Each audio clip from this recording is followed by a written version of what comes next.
Hello dear, स्वागत है आप लोगों के अपने ऑनलाइन प्लेटफॉर्म पे।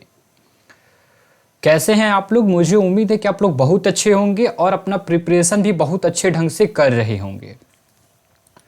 डियर, आज जो है आप लोगों को हम पढ़ाने वाले हैं वैदिक सभ्यता। क्या पढ़ाएंगे आपको? वैदिक सभ्यता पढ़ाएंगे। डियर, आपको ये पीपीटी जो है हिंदी माध्यम में दिख रहा होगा, जिसको लेकर के परेशान नहीं होना है, ठीक है? मैं बार बार यही बोलता हूँ। चलिए, आप सभी जो हैं, मुझे उम्मीद है कि अच्छे से पढ़ रहे होंगे और इसका नोट्स प्रॉपर बना रहे होंगे, क्योंकि टॉपिक जैसे जैसे बढ़ेगा आपके ऊपर प्रेशर जो है बढ़ते चला जाएगा अगर आप नोट्स नहीं बना रहे होंगे तो मेरा कहा मानिएगा कि नोट्स जो है क्लासेस के द्वारा ही बनाते चलिए, ताकि आपका जो है स्ट्रेस जो रहे वो कम रहे, बर्डन जो रहे वो कम रहे और आप अच्छे से पढ़ सकें, अपना स्टडी कर सकें। इसके पहले के यानी कि प्रीवियस लेक्चर में हम लोग 2 लेक्चर देख चुके हैं, जिसमें से हमारा सबसे फर्स्ट लेक्चर था प्री हिस्ट्री, प्रोटो हिस्ट्री और हिस्ट्री, यानी कि जब सिंधु घाटी सभ्यता स्टार्ट हुई तो उससे पहले के इतिहास के बारे में हम लोग जाने। उसके बाद जस्ट हम लोग हिंदू सभ्यता यानी कि हड़प्पा सभ्यता बोले या इंडस वैली सिविलाइजेशंस बोले, इसके बारे में पढ़ते हैं। और आज जो है फाइनली हम लोग वैदिक सभ्यता की ओर मूव कर चुके हैं, बढ़ चुके हैं और आज जो है हम लोग वैदिक सभ्यता देखेंगे। डियर, एक बात हम आपसे यहाँ क्लियर कर देते हैं कि जो वैदिक सभ्यता ये टॉपिक है, या जो भी मैं टॉपिक अभी तक पढ़ाया हूँ या आगे जो पढ़ाऊँगा, आप अगर हम पे ट्रस्ट किए हैं तो इतना भी ज़रूर ट्रस्ट कीजिएगा कि जितना मैं पढ़ा रहा हूँ जिस टॉपिक को, उसी के अराउंड आपके क्वेश्चंस बनने वाले हैं। अगर अभी तक भी ट्रस्ट नहीं है तो ये जितने लेक्चर आप पढ़े हैं जाकर के प्रीवियस ईयर क्वेश्चंस उठाइए, या मैं कुछ दिनों में अपलोड करूंगा आपको पीडीएफ फॉर्म में, जो है कहाँ पे, आपके ऐप पे, एप्लीकेशन पे, तो वहाँ से आप देख लेंगे। तो हम आपको यही बताएंगे कि जाकर प्रीवियस ईयर क्वेश्चंस देख लीजिए। अगर इस टॉपिक से प्रीवियस 2 लेक्चर और आज ये लेक्चर जो मैं आपको दे रहा हूँ, 3 लेक्चर जो हो जाएगा, इन तीनों लेक्चर से अगर क्वेश्चंस आए हैं, मतलब इस तीनों टॉपिक से अगर क्वेश्चन आए हैं, तो क्या मैं जितना पढ़ाया हूँ उसी के अराउंड आया है या उससे बाहर आया है, एक बार क्लियर जरूर कर लीजिएगा। तो चलिए, बिना टाइम वेस्ट किए हम लोग आते हैं अपने टॉपिक पे और टॉपिक को स्टार्ट करते हैं। ठीक है, हम लोग पढ़ेंगे वैदिक सभ्यता, ठीक है, जो कि सिंधु घाटी सभ्यता के बाद जो है ये स्टार्ट हो रहा है। और थोड़ा सा हम ले लेते हैं यहाँ से हाईलाइटर। ठीक है, चलो कहाँ गया ये, जानते हो डियर, ये भुला जाता है, एकदम गुम हो जाता है, इसलिए येलो कलर मैं नहीं लेता हूँ। चलो आ जाओ, इसको मैं लेता हूँ। आज मैं ले लूँ क्या क्या रेट लेता हूँ फिर, ठीक है, क्योंकि ये दिखेगा। देखो, ये रहा हमारा वैदिक सभ्यता। ओके, अब हम लोग पढ़े, देखिए, सिंधु घाटी सभ्यता के पश्चात भारत में जिन नवीन सभ्यता का, ठीक है, विकास हुआ, ठीक है, विकास हुआ, उसे ही आर्य अथवा वैदिक सभ्यता या वैदिक काल के नाम से जाना जाता है। डियर, प्रीवियस लेक्चर में आपने आर्य का नाम सुना होगा। क्या सुना है? आर्य। ठीक है, आर्य आप सुने होंगे कि जो वैदिक सभ्यता, सॉरी, इंडस वैली जो था, आईवीसी जो था सिविलाइजेशन, यानी कि सिंधु घाटी जो सभ्यता था, उसका पतन का एक मुख्य कारण आर्यों को भी माना जाता है। तो उस टाइम आपको आर्य नहीं समझ में आया था, तो आज की इस लेक्चर के देखने के पश्चात आप पूर्ण रूप से आर्य के बारे में समझ पाएंगे, जान पाएंगे, एक एक चीज़ों के बारे में जो है जानेंगे आर्य के बारे में। ठीक है, चलिए, ये हाइलाइटर रेड कलर ठीक नहीं है। ओके, सॉरी, ठीक है। ओके, तो देखिए, नाम जाना जाता है वैदिक सभ्यता। ठीक है, वैदिक सभ्यता या वैदिक काल की जानकारी हमें मुख्यतः वेदों से प्राप्त होती है। अब यहाँ पे वेद के नाम सुन करके आप आश्चर्य नहीं होंगे कि आखिर यह वेद क्या है। जब हम आपको पढ़ा रहे हैं तो हर एक चीज़ आपको पढ़ाएंगे, लेकिन किसी भी चीज़ को पढ़ाने का एक क्रम होता है, एक तरीका होता है, उसी पद्धति में हम लोग पढ़ेंगे ताकि आपको समझ में आए और आप जो एग्जाम में कुछ अच्छा कर सके। देखिए, पढ़ने की अपनी अपनी कला होती है, पढ़ाने की भी अपनी अपनी कुछ कलाएँ होती हैं। तो वही है कि हम किस तरीके से आपको लेक्चर डिलीवर करेंगे वो हम जानते हैं। और देखिए, जो भी करेंगे वो आपके अच्छे के लिए करेंगे और आपके अच्छे के लिए ही हम यहाँ पे हैं, और आप उसी अच्छाई के लिए, उसी अच्छे कामों के लिए आप हमसे जुड़े हैं। ठीक है, तो वेदों से प्राप्त होता है, ये याद रखेंगे। अब किस किस वेद से प्राप्त होता है हम आपको बताएंगे, कौन वो वेद है, कितने वेद है, ये सारी चीजें मैं बताऊंगा। देखिए वैदिक काल, तो सबसे पहले वैदिक काल के काले खंड को जानिए, यानी कि इसका कार्य जो रहा है, ये वैदिक काल जो है कितने किस पीरियड में आया और कब तक ये रहा। तो देखिए ये 1500 ईसा पूर्व, ठीक है, क्या रहा, 1500 ईसा पूर्व से लेकर के 600 ईसा पूर्व तक ये काल जो है हमारा रहा है। कब से, 1500 से लेकर के 600 तक ये कालखंड जो रहा है, किसका रहा है, वैदिक सभ्यता का रहा है, ठीक है, ओके। तो देखिए ये जो है दो पार्ट में बट जाता है, ठीक है। एक जो होता है रिंग वैदिक काल होता है, जिसका कालखंड होता है 1500 से लेकर के 1000 ईसा पूर्व, और एक होता है हमारा यहाँ उत्तर वैदिक काल, जो होता है यहाँ 1000 से लेकर के 600 ईसा पूर्व। हमारे प्यारे डियर स्टूडेंट, आप अगर हमारा कहा मानेंगे तो इसमें से आप कुछ भी काटेंगे नहीं। जितना पीपीटी में मैं लेकर आया हूं, आप उस सभी चीज़ों को नोट्स बनाएंगे, पूरा का पूरा आपका ये शॉर्ट नोट्स है, ठीक है, कोई भी ये लॉन्ग नोट्स नहीं है, एकदम शॉर्ट नोट है। इससे ज़्यादा अगर आप शॉर्ट करते हैं तो मेरा बात ध्यान रखिएगा कि आप कंटेंट को मिस कर देंगे, जो जो इम्पॉर्टेंट पॉइंट है उसको मिस कर जाएंगे, ठीक है। तो वो गलत काम आप नहीं करेंगे, मुझे तो इतना आप पे ट्रस्ट है, और बाकी आप तो हमारे प्यारे क्यूट डियर स्टूडेंट है, तो इतना तो हमारा कहाँ मानेंगे। देखिए यहाँ पे इस काल की जानकारी रिंग वेद से मिलती है। जो रिंग वैदिक काल है, ठीक है, ये जो रिंग वैदिक काल है, यहाँ पे देखिए ये जो रिंग वैदिक काल है, इसकी जानकारी हमें रिंग वेद से मिलता है। और उत्तर वैदिक काल की, तो इसकी जानकारी हमें अन्य काल की इस काल की जानकारी अन्य वेद कौन कौन है। तो देखिए थोड़ा सा हम आपको यहाँ पे बताते हैं कि वेद हमारे 4 प्रकार के हैं। कितने, 4 हैं। ऋग वेद, यजुर्वेद, सामवेद, अथर्ववेद। क्या है, ऋग, यजुर, साम, अथर्ववेद। अब इसका पूरा डिटेल जानकारी हम लोग आगे लेंगे, पहले इतना समझ जाइए। अब तो आप जानते हैं कि रिंग वैदिक काल की जानकारी जो हमें मिलती है वो रिंग वेद से मिलता है, जो कि 1500 से लेकर 1000 ईसा पूर्व है। बात करते हैं उत्तर वैदिक काल की, जो 1000 से 600 ईसा पूर्व है, इस काल की जानकारी अन्य वेदों से मिलती है। तो आपको तो मालूम है कि वेदों की संख्या तो हमारी 4 है, और 4 में से एक रिंग वेद है, जो जानकारी हमें रिंग वैदिक काल का ही सिर्फ देता है।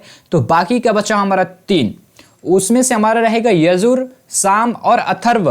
तो इन तीनों वेदों से ही हमारे उत्तर वैदिक काल की जानकारी हमें प्राप्त होती है और मिलती है, और इन्हीं वेदों में उत्तर वैदिक काल के बारे में दिया गया है, बताया गया है। तो मुझे उम्मीद है कि यहाँ तक आपको समझ में आया होगा। नहीं आया होगा तो आप डायरेक्ट हमसे पूछेंगे, इसमें कुछ भी संकोच करने की ज़रूरत नहीं है कि हम कैसे पूछे, नहीं पूछे, क्या पूछे, कहीं कुछ ऐसा कुछ नहीं है भाई, ठीक है। आप बिना डरे हमसे पूछ सकते हैं, ठीक है। चलिए आइए अगले स्लाइड में आते हैं। ये स्लाइड ब्लैक है, आइए अब देखिए वैदिक सभ्यता। वैदिक काल में आर्य का आगमन भारत में हुआ था। देखिए यही आर्य है जो हमारे हिस्टोरियन जो है, हम नहीं भाई, ये हमारे हिस्टोरियन यानी कि हमारे इतिहासकार जो हैं वह कहते हैं कि ये जो आर्य है, ये हमारे सिंधु घाटी जो सभ्यता, उतना डेवलप, उतना बड़ा सभ्यता जो था हमारा भारत में, जो उसको विध्वंस करने में, उसको विलुप्त करने में, उसको ध्वस्त करने में इनका हाथ रहा है। एक मुख्य अंग माना जा रहा है इसको, किनको, आर्यों को। और देखिए इन्हीं आर्यों के बारे में हम लोग थोड़ी सी जानकारी लेंगे कि ये आर्य का आगमन जो हुआ था हमारे भारत में, हमारे इंडिया में, वह कहाँ से हुआ था, काल में, वैदिक काल में ही हुआ था। मतलब कहाँ से, तो वैदिक काल में जो है इनका आगमन होता है। अब देखिए जब वैदिक काल में इनका आगमन होता है, ठीक है, तो चलिए आगे हम आपको बताते हैं। इस टॉपिक को अभी समझ में नहीं आएगा आपको, चलिए। और देखिए अब बात आता है कि ये आर्य क्या है। आर्य जो है संस्कृति शब्द है जिसका अर्थ होता है श्रेष्ठ, ठीक है, जिसका अर्थ होता है श्रेष्ठ। आर्य के मूल निवास स्थान क्या क्या था, उनका जो मूल्य निवास स्थान जो था, देखिए हम आपको बताया ना कि ये हिस्ट्री है, क्या है, ये हमारा इतिहास है। और इतिहास में अनेकों इतिहासकार हमारे आए हैं, हमारे अनेकों हिस्टोरियंस आए हैं, और सभी इतिहासकारों का, सभी हिस्टोरियंस का अपना अपना कुछ मत है, अपना अपना कुछ ज्ञान है जो कि वो प्रदर्शित किए हैं, अपना अपना कुछ पक्ष है जो कि वो रखे हैं। तो देखिए मैक्स मुलर के द्वारा आर्य जो है मध्य एशिया में निवास करते थे। कहाँ पे निवास करते थे, मध्य एशिया।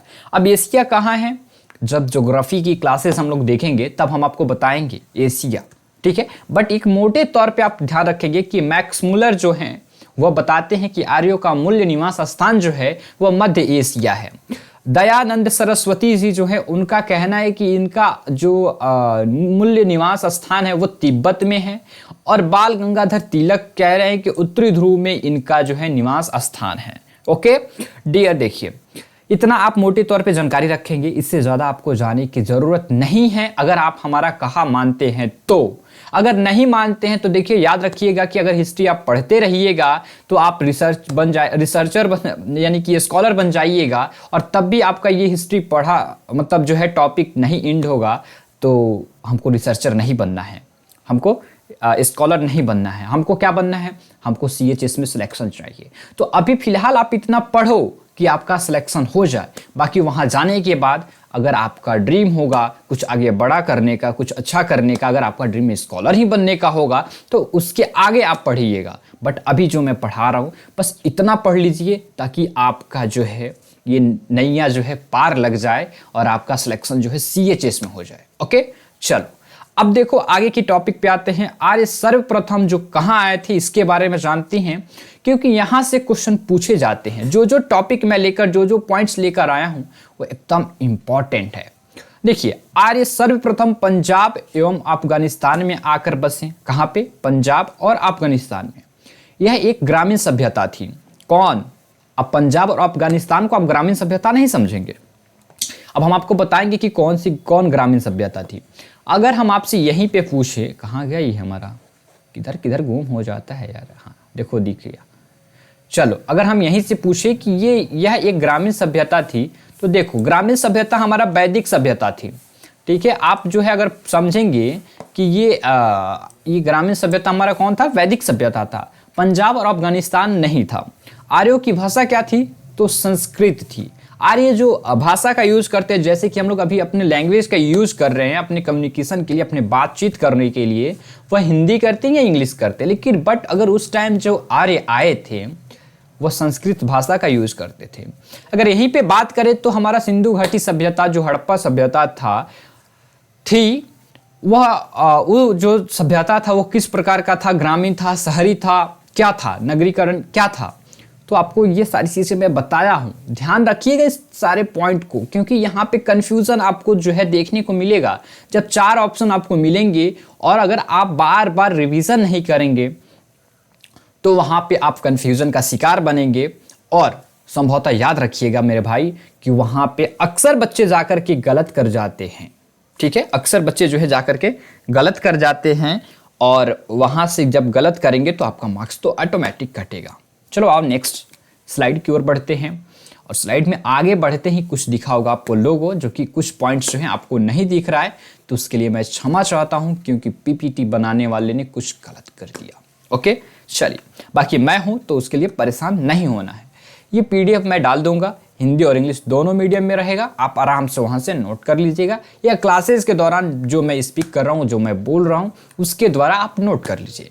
मैं तो यही कहूँगा कि PDF के भरोसे बैठो मत कि PDF मिलेगा मैं नोट्स बनाऊंगा, या PDF से मैं लर्न करूंगा, मैं PDF से याद करूंगा, मैं PDF से पढ़ूंगा। नहीं बापू नहीं, अपना चीज़ों पे ना थोड़ा ज़्यादा ही अधिकार होता है, ठीक है। जैसे कि आप अपना खुद का हैंड रिटेन नोट्स बनाएंगे ना, तो भाई मैं कह रहा हूँ ना, मैं भी एक स्टूडेंट हूँ, स्टूडेंट रहा हूँ, स्टूडेंट हूँ और रहूँगा भी, ठीक है। तो उसमें थोड़ा पढ़ने का मज़ा, देखो पढ़ाई को इंटरेस्ट में लेकर पढ़ो तब मज़ा आएगा, नहीं तो फिर ऐसे वार्डन लेकर पढ़ोगे कि मुझे पास करना है, मुझे सिलेक्शन चाहिए, ये वो, तो भाई फिर मज़ा नहीं है। जैसे कि मूवी को देखते हो ना कि ये हमारा पसंदीदा हीरो है, हमारी पसंदीदा हीरोइन है, तो उसको बहुत चाव से देखते हो, कितना इंटरेस्ट लेकर देखते हो, तुम खुद से एक बार इमेजिन करना।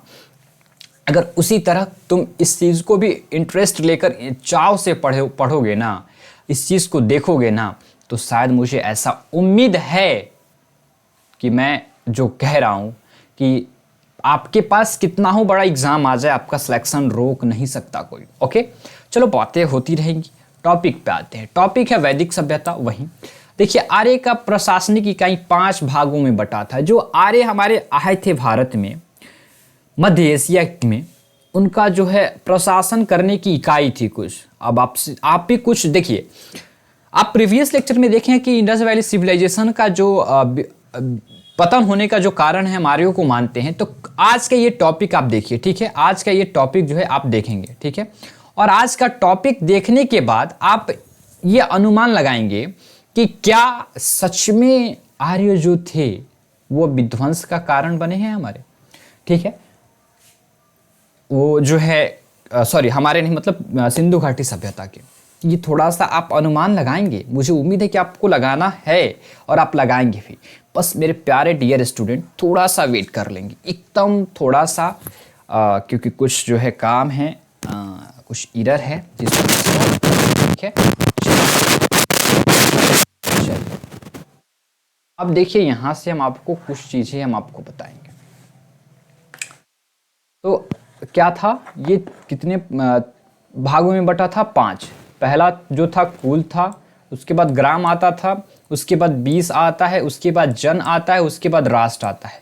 कुल मतलब आप जानते ही हैं, अपना परिवार, अपना फैमिली, ठीक है। ग्राम मतलब अपना गांव, 20 मतलब होता है जिला, जन मतलब होता है राज्य, और राष्ट्र मतलब होता है भारत।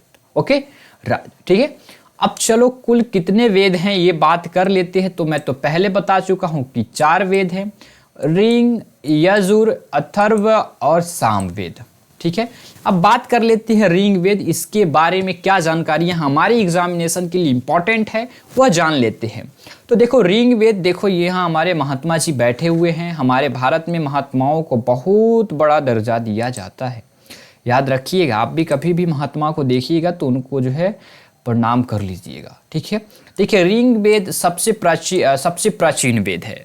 आपसे पूछा जाएगा कि हमारे 4 वेद हैं, चारों वेदों में से सबसे प्राचीनतम वेद कौन है, या सबसे प्राचीनतम वेद कौन है निम्नलिखित में से, तो वो हमारा ऋग वेद है।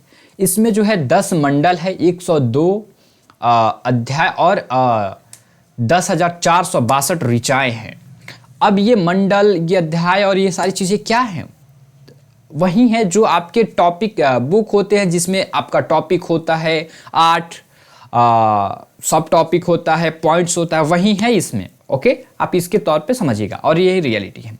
ऋग वेद के जो ये 10 मंडल है, ये 10 मंडल जो आप देख रहे हैं मेरे भाई, के 10 मंडल जो आप देख रहे हैं, ये 10 मंडल के तीसरे मंडल में गायत्री मंत्र का जो है उल्लेख मिलता है। किनका? गायत्री मंत्र। और गायत्री मंत्र क्या है? ओम भूर्भुवः स्वः, ठीक है। ये जो है गायत्री मंत्र का जो है उल्लेख मिलता है हमारा वहीं से, ठीक है। और देखिए ऋग वेद में स्तोत्र और प्रार्थनाएं का संचय है, ठीक है। प्रार्थनाएं का जो है संचय है। ऋग वेद में कुल मंत्रों की संख्या कितनी है? देखिए सब इंपॉर्टेंट है। 10,580 मंत्र हमारे ऋग वेद में पाए जाते हैं, ठीक है। इसमें 118 मंत्र दोहराए गए हैं, यानी कि 118 मंत्र जो ऐसे हैं रिपीटेड हैं। आप देखते होंगे कि कोई कोई ऐसा टॉपिक होता है जो रिपीटेड होता है किसी बुक में, कुछ ऐसा ही मंत्र है जो ऋग वेद में 118 मंत्र जो हैं रिपीटेड है, दोहराए गए हैं। मूल्य मंत्रों की संख्या अगर हम बात करें जब, तो आप 580 में से 118 माइनस करेंगे तो मुख्य रूप से मूल्य जो कि एकदम न्यू है, वह रिपीटेड नहीं है, वह है 10,462। ओके, चलिए अब आगे की ओर बढ़ते हैं। अब देखते हैं यजुर्वेद का। तो यजुर्वेद में यज्ञों के नियम एवं विधि विधान का संकलन मिलता है।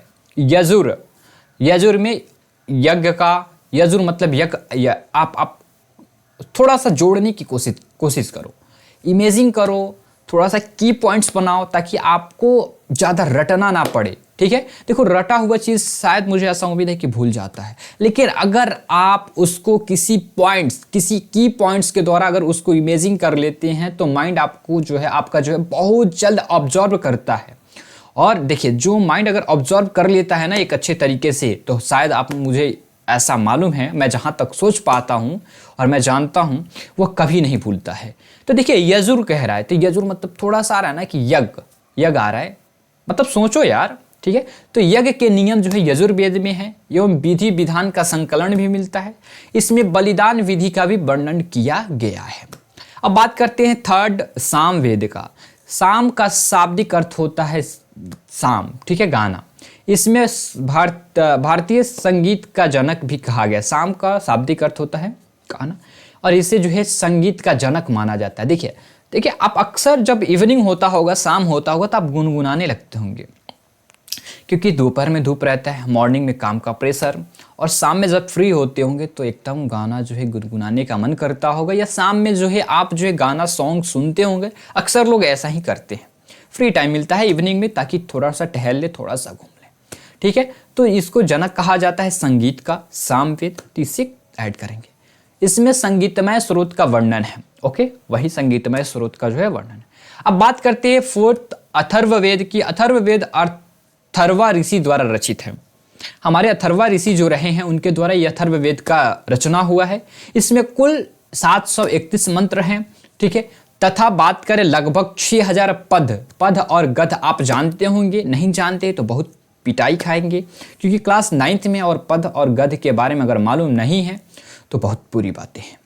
अथर्ववेद का संबंध चिकित्सा, तंत्र, मंत्र और वशीकरण से है। यानी कि अथर्ववेद मुख्य रूप से आप याद रखिएगा कि ये जो है, इसमें पूरा तंत्र मंत्र जो है ये है, और इसी से ये परिपूर्ण है। आगे की ओर बढ़ते हैं, चलिए अब देखिए, देखते हैं कि वेदों की संख्या हमारी 4 है, पुराणों की संख्या हमारे 18 है, और उपनिषदों की संख्या 108 है। ये मतलब जो आपको ये बॉक्स दिख रहा है मेरे प्यारे क्यूट डियर स्टूडेंट, आपके लिए बहुत ज़्यादा इंपॉर्टेंट है। ये देख लीजिएगा, ये याद रखिएगा।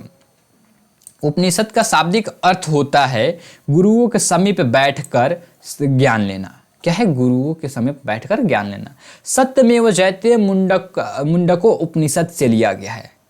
अब उपनिषद में 118 है, बट हमें 118 उपनिषदों से क्या मिला है, क्या नहीं मिला है, 118 उपनिषद के नाम क्या हैं, हमको उससे क्या करना है, हमको क्या करना है, हमको पंडित जी बनना है? नहीं ना, ठीक है।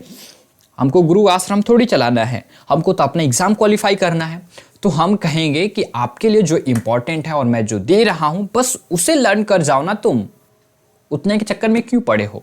तो याद रखना कि एक मुंडको उपनिषद है 108वें से, जिससे लिया गया है सत्यमेव जयते। अगर हम पूछ दे कि ये सत्यमेव जयते मुंडको उपनिषद से खोज कर निकालने वाले कौन हैं, तो क्या आप लोग जवाब देंगे?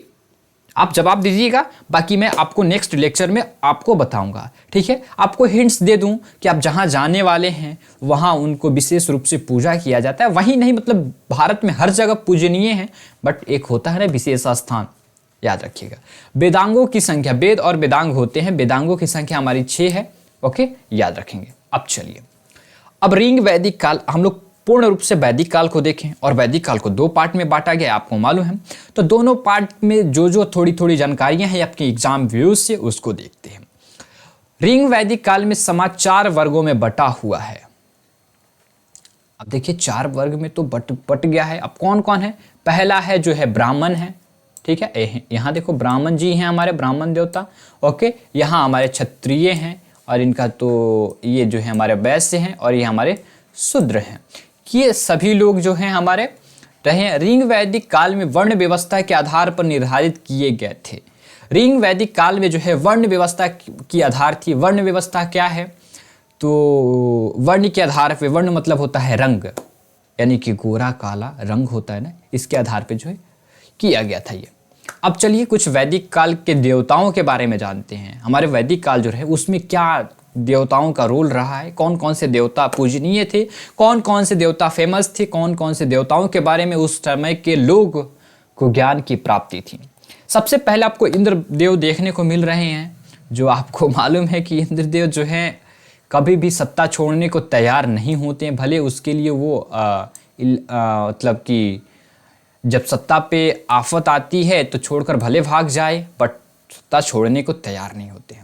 ये आर्यों के सर्वप्रिय देवता थे। इन्होंने युद्ध और वर्षा का देवता माना जाता है, और इन्हें पुरंदर भी कहा जाता है। एकदम इंपॉर्टेंट पॉइंट मैं आपसे डिस्कस कर रहा हूँ, आपको बता रहा हूँ, इससे जरूर नोट कीजिएगा और जरूर लर्न कीजिएगा, याद रखना है आपको। सेकंड बात करते हैं अग्नि की, तो आग के देवता को अग्नि माना गया है, वरुण को वायु देवता माना गया है, और सोम को जंगल के देवता माना गया है। मारुत जो है तूफान के देवता हैं, और रुद्र ये सबसे क्रोध वाले देवता हैं। अग्नि से आपको मालूम है कि आगे के देवता है। अग्नि को उस समय साक्ष्य के रूप में जो है एक्सेप्ट किया गया है। दो वर और वधु के बीच में साक्ष्य के रूप में रोल अदा करते थे अग्नि उस टाइम। वरुण की बात करें तो वरुण मतलब वायु होता है, आपको मालूम है। तो आपको मालूम है सोम, सोम रस जानते हो ना, छोड़ो, सोम मतलब जंगल के देवता। मारुत मतलब मारुति होता है ना, तो मारुति यानी कि हमारे बजरंगबली हनुमान जी। तो जब चलते हैं तो देखते हो कितना घड़घड़ाहट की हवाएं लेकर चलते हैं। तो याद करो जब उड़ते हैं तो आसमानों में, तो वो तूफान से कोऑर्डिनेट कर दो, जोड़ दो। रुद्र की बात करें तो रुद्र, रुद्र नाम सुनकर ही आपको अंदर ही अंदर इमेजिंग हो रहा होगा कि ये सबसे क्रोधित है, क्योंकि रुद्र अवतार जब भगवान शिव लिए थे तो सबसे क्रोधित थे। तो ये क्रोध वाले देवता थे। ओके, अब आइए रिंग वैदिक काल की कुछ नदियां हैं, जो रिवर है, उसके बारे में बात करते हैं। अब यहाँ देखेंगे आप हमारे प्यारे प्यारे प्यारे क्यूट डियर स्टूडेंट, यहाँ हमारा जो तीर है वो किधर किधर चला जा रहा है। ये देखिए हमारा इसका जो है प्राचीन नाम है। ये देखो इस कॉर्नर में जो है सब प्राचीन नाम है, और इसमें इसका जो है आधुनिक नाम है। यहाँ यहाँ यहाँ, हाँ यहाँ देखिए इसका जो है आधुनिक नाम है। ठीक है, अब चलिए यहाँ चलते हैं, और यहाँ चलते हैं तो हम देखेंगे ऊपर चला गया। चलो देखो, सुतुद्री यानी कि इसका आधुनिक नाम सतलज है। अस्कनी का चिनाब है जो आपके लिए इम्पॉर्टेंट है, ये सारे नदी के नाम। बिपाशा तो बयास है। कुभा का काबुल है, इतना इम्पॉर्टेंट नहीं है ये काबुल। उदानीरा गंडा है। ठीक है, सुवस्तु स्वात है। और देखो यहाँ रहा आपका पुरुषानी रहा।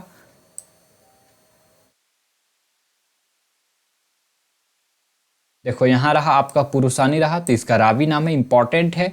विशस्ता झेलम इंपॉर्टेंट है। सरस्वती या दृष्टवती यानी कि घग्गर है। और कुमु मतलब दुर्गा कुर्मम। ठीक है, ये सारे इंपॉर्टेंट है, एकदम इंपॉर्टेंट रिवर है जो आपकी एग्जाम में भी उससे इंपॉर्टेंट है। अब देखिए वेद और उपनिषद को पढ़कर ही 6 ऋषियों ने अपने दर्शन गढ़ा है। इसमें भारत का षड दर्शन कहते हैं, इसे भारत का षड दर्शन कहते हैं। पहला है सांख्य दर्शन, जो हमारे कपिल मुनि के द्वारा जो है ये रचा गया है। दूसरा है न्याय, जो महर्षि गौतम के द्वारा है। योग पतंजलि। वैशेषिक दर्शन कनाद के द्वारा। उत्तर मीमांसा वद्रायण के द्वारा। और पूर्व मीमांसा जैमिनी के द्वारा। योग मतलब योगा पतंजलि बाबा रामदेव, आपको याद रहेगा मुझे उम्मीद है। सॉरी। अब कपिल की बात करते तो सांख्य कपिल मुनि। न्याय दर्शन तो गौतम बुद्ध से आप याद रखें कि गौतम बुद्ध जो है न्याय के लिए सबसे ज़्यादा थे। तो न्याय दर्शन आप कुछ इस तरीके से ऐड कर लेंगे, आपको याद रहेगा। अब आइए आगे की ओर बढ़ते हैं। रिंग वैदिक काल के कुछ महत्वपूर्ण तथ्य की बातें करते हैं। तो सबसे महत्वपूर्ण तथ्य जो है आपको मैं लेकर आया हूँ, कुछ की बात की लेकिन सबसे ज़्यादा इंपॉर्टेंट है वहीं आपके लिए लेकर आया हूँ। आर्यों का मुख्य व्यवसाय जो था पशुपालन था। रिंग वैदिक काल में बात कर रहे हैं। ठीक है, क्वेश्चन पूछने का जो तरीका रहेगा जब मैं प्रैक्टिस कराऊंगा तो आपको वहां और क्लियर कर दूंगा। आर्यों का समाज जो था पितृ प्रधान था, यानी कि आर्य का जो समाज था उसमें पिता जो थे वो प्रधान होते थे। ठीक है, अब यहाँ देखिए आप गाय को अधन्या यानी कि ना मारे जाने युग पशु की श्रेणी में रखा गया था, जो कि आज भी हम लोग रखते हैं गौ माता को, कि हम लोग नहीं मारना चाहिए। हमारे गौ माता जो है हमारे पूजनीय हैं, या उस टाइम भी ये था। अभी की बात नहीं करें, जब आप जो हम आपको दिखा ही रहे हैं, आपको मालूम ही है कि ये बात हम लोग कर रहे हैं 1500 से 1000 के बीच में। ठीक है, देखिए आर्यों का प्रिय पशु घोड़ा एवं जो था, क्या था, घोड़ा एवं जो था 1 मिनट, घोड़ा और क्या था हम आपको थोड़ा सा क्लियर कर देते हैं। घोड़ा और था और 1 मिनट बस वेट कर लेंगे। और सर्वाधिक प्रिय देवता घोड़ा और सर्वाधिक प्रिय देवता इंद्र थे, जो कि आपको मालूम है। बात करें नेक्स्ट की, तो आर्य द्वारा खोजी गई धातु लोहा था। यहीं से लौ युग स्टार्ट होता है, आयरन युग स्टार्ट होता है, याद रखेंगे इसको। ऋग वेद में सरस्वती नदी सबसे महत्वपूर्ण तथा पवित्र नदी मानी गई है। ऋग वेद में जो सरस्वती नदी को सबसे महत्वपूर्ण और पवित्र माना गया है, जो कि अभी हम लोग गंगा नदी को सबसे महत्वपूर्ण और पवित्र मानते हैं और पूजनीय मानते हैं। वैसे तो सरस्वती नदी भी हमारे लिए पूजनीय है, बट थोड़ी सी भौकाल होता है ना, वो बात कर रहे हैं। ठीक है, थोड़ा सा हमारे शब्दों पे ज़्यादा ध्यान नहीं देंगे। देखिए, ऋग्वेद में गंगा का उल्लेख मात्र 1 बार मिला है और यमुना का मात्र 3 बार तथा सिंधु नदी का उल्लेख सर्वाधिक बार मिला है। हमारे गंगा मैया जो है उनका नाम 1 बार, यमुना जी का जो है 3 बार और तथा सिंधु नदी का अनेकों बार मिला है जो अनगिनत है। ठीक है, चलिए कोई बात नहीं है। अब बात करते उत्तर वैदिक काल के कुछ महत्वपूर्ण तथ्यों की। तो उत्तर वैदिक काल में इंद्र की बजाय प्रजापति सर्वाधिक प्रिय देवता थे। ऋग वैदिक में इंद्र थे तो उत्तर में प्रजापति थे उनके बदले। उत्तर वैदिक काल में वर्ण व्यवस्था की बजाय जन्म के आधार पर निर्धारित होने लगा। अब देखिए, ऋग वैदिक काल जो था उस समय वर्ण के आधार पे हम लोग जो है श्रेणियों में बांटते थे, उसकी व्यवस्थाएं करते थे। लेकिन ये उत्तर वैदिक काल में जन्म से ही, यानी कि आपके माता पिता अगर शूद्र हैं तो आप भी शूद्र ही होंगे, जैसे कि अभी भी चल रहा है। यौ मतलब होता था उस टाइम जौ, आपसे पूछेगा। व्रीहि मतलब होता था धान।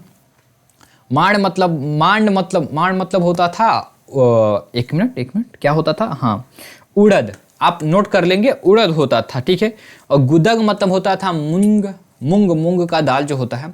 गोधूम मतलब गेहूं होता था। मसूर आदि खाद्यान्नों का वर्णन यजुर्वेद में मिलता है। उत्तर वैदिक ग्रंथों में लोहे के लिए लौह अयस्क एवं कृष्ण अयस्क शब्द का प्रयोग हुआ है। लोहा के लिए जो है लौह अयस्क या कृष्ण अयस्क शब्द का जो है प्रयोग हुआ है उसके लोहा के लिए। और अंतर जीखेड़ा में पहली बार कृषि से संबंधित लौह उपकरण की प्राप्ति हुई है, वो भी उत्तर वैदिक काल में। ओके, अब यहीं पे होता है आपका स्लाइड एंड। ओके, क्या होता है, एंड होता है। और मुझे ऐसा उम्मीद है कि आप लोग जो हैं इसे अच्छे से समझे होंगे, और समझे हैं तो आप नोट भी किए होंगे, क्योंकि नोट करना इंपॉर्टेंट है। बाकी आपको क्लासेस कैसी लग रही है, आपके कुछ डाउट है तो मुझे ज़रूर कमेंट किया कीजिए, ताकि हम आपसे जो है समझ सकें, जान सकें कि आपको कुछ डाउट है, कुछ प्रॉब्लम में आप फंसे हुए हैं। बाकी आप मुझे ज़रूर बताइएगा, ठीक है, कि आपको क्या डाउट है, क्या प्रॉब्लम है। जब तक आप हमें नहीं बताएंगे तब तक शायद संभवतः हम नहीं समझ पाएंगे आपको और आपकी प्रॉब्लम को, तो हम सॉल्व नहीं कर पाएंगे। ओके, तो चलिए आज के लेक्चर को हम लोग यहीं पे कंप्लीट करते हैं, कंक्लूड करते हैं। फिर मिलते हैं हम लोग नेक्स्ट लेक्चर में। तब तक के लिए सभी को थैंक यू। और जब अपना कीमती टाइम दे रहे हैं तो इसको सफल बनाइए, यही हम आपसे उम्मीद रखते हैं और भगवान से दुआ करते हैं कि आपको सफलता ज़रूर मिले। चलिए फिर मिलते हैं next day. Bye bye, love you.